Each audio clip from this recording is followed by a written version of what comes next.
Now let's meet somebody who actually experienced what hell was like. A while ago, one of our Marians met a gentleman by the name of Howard Storm. Now, normally we do all of our own videos here on Living Divine Mercy, but we want to go back and show you a clip of a video that was produced a while ago that tells this amazing story and his experience with hell. The fact of the matter was, it's a ridiculous argument. I was dying, as much as anybody can be dying in that state. Mm-hmm. So you go into unconsciousness, yeah. And then what? The shock of your life.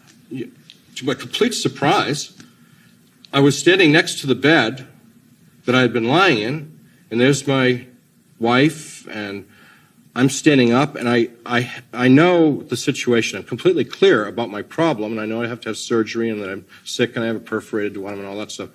But I feel pretty good. Matter of fact, parts of me feel quite good, better than they've ever felt in my life, really alive. And I tried to communicate with my wife, who it appeared to me was ignoring me. In fact, she couldn't hear me or see me. And then I realized that the bed that I had been in was occupied with a thing. And as I examined the thing, which was covered up to the neck with a sheet, and bent over and looked at the face, which was turned away from me, turned towards my wife, I realized that it looked remarkably like me. And so I heard people outside the room calling me by name. And so I went over to the doorway of the room, and I said, "Are you from the doctor? I'm really sick. I have to have surgery." And they said things like, "We've been waiting for you a long time. It's time for you to go.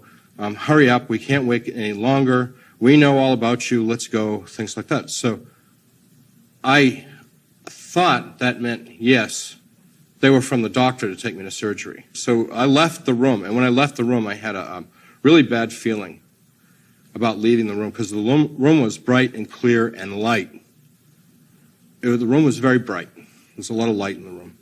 And the hallway was hazy. It wasn't dark. It was just foggy and hazy and dim and very unclear. But I went with these people, and I had a strong sense that I was leaving that room forever. And as we went along, they became crueler and more insistent. When you say crueler, what let's go, come on, you're slowing down, keep going, keep moving. And they made fun of you, too. Yeah, and they started ridiculing me and things like that. And I started to get really scared, but where was I to go? We were in this endless space, moving along, and I didn't know where we were going, and I'm beginning to realize that this is not going to work out good. This isn't the hospital. They aren't from a doctor. I mean, I'm beginning, this all dawning on me that this is, something's going very wrong here, but there's nothing for me to do. So finally, we're in real darkness now, and I said to him, "I'm not going any further," which was a bluff, because I had no sense of orientation which way to go. And they said, "Well, you're almost there," and they started to push and pull at me, and I tried to defend myself. And although I just had the worst day of my life and had been dying, I felt very strong. I wasn't the least bit tired. But the fight was, the sensations of the fight were just like if it had happened in this world. You know, when I hit them, I felt it. When they harmed me, I felt it. But they had no sensation. No matter what I did to them, it had no effect on them. Their purpose was entirely to humiliate me.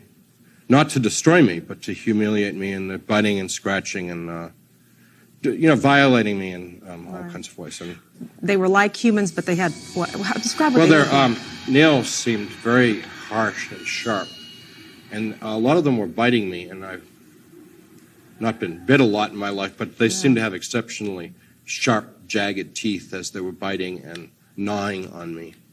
What they were doing was really simple. They were trying to inflict pain, and it was clear to me that these people had no, what we would think of as compassion, no love, no human sensation of their own. So what they were doing was they were feeding off my pain, if that makes any sense, that gave them pleasure. It gave them some kind of pleasure to get as much pain out of me as possible. And so they were trying to prolong that as much as possible. How would you describe that kind of pain? You went through excruciating pain in the hospital, obviously. Yeah. Was it 10 times worse than that, or? You know, as a human being and as a man, and they did a lot of unspeakable things to me, which are just how could someone do this to you? That's what hurt more. Their utter lack of any interest in me other than to hurt me is what really hurt, more than the physical pain. And this just went on and on and on and on and on. I don't ever think about it, because if I even get close to it, I get really upset. So I was lying in that place, all torn up, broken up, beat up, but more importantly, emotionally destroyed. And people were kicking me, and I couldn't respond anymore. I couldn't even moan or groan or anything. I was lying in a fetal position, just sort of trying to protect myself, all ripped up, and people were kicking me, and they were expressing their disappointment that I didn't have any more response to what they were doing.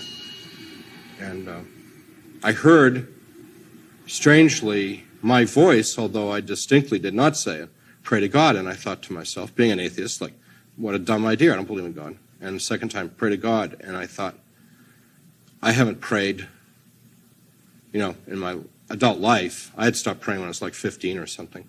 And I'm 38 now, so I had no remembrance of prayer. And I thought, I wouldn't even know how to pray if I wanted to pray.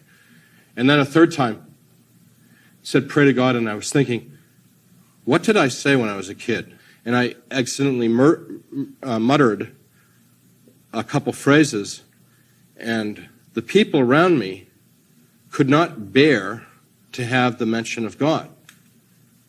And they told me so in the most filthy, horrible language, that they wanted me to stop, to not talk about God, and now they were going to really hurt me if I didn't stop.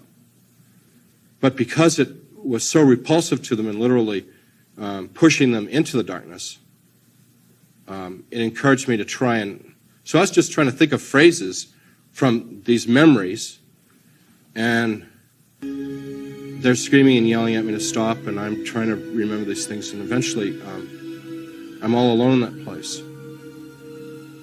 And it's hard for people to understand, but I was left alone in that darkness, in my gore and in my pain, forever and ever and ever.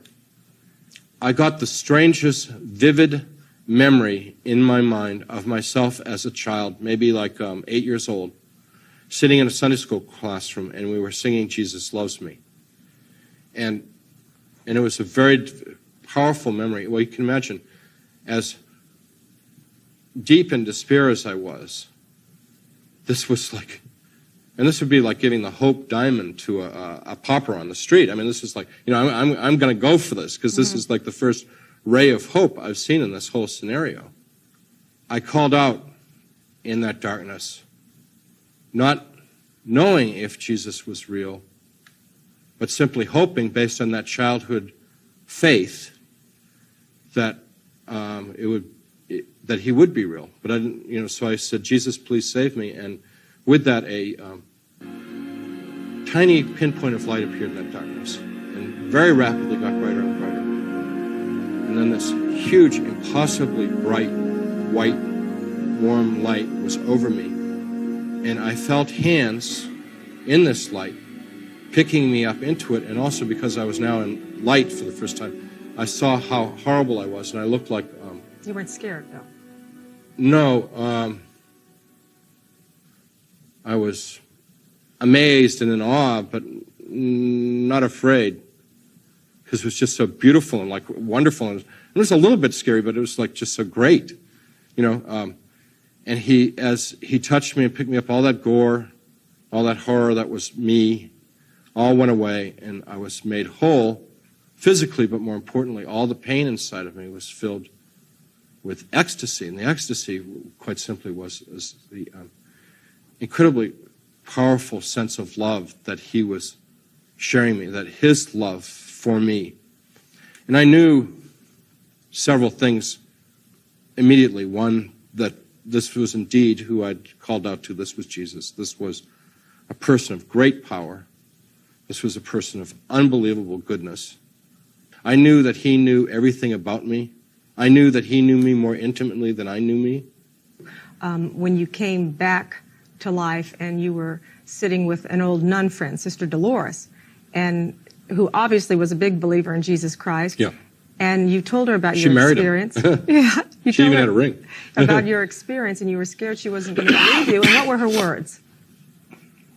When I told her my experience, she just looked at me.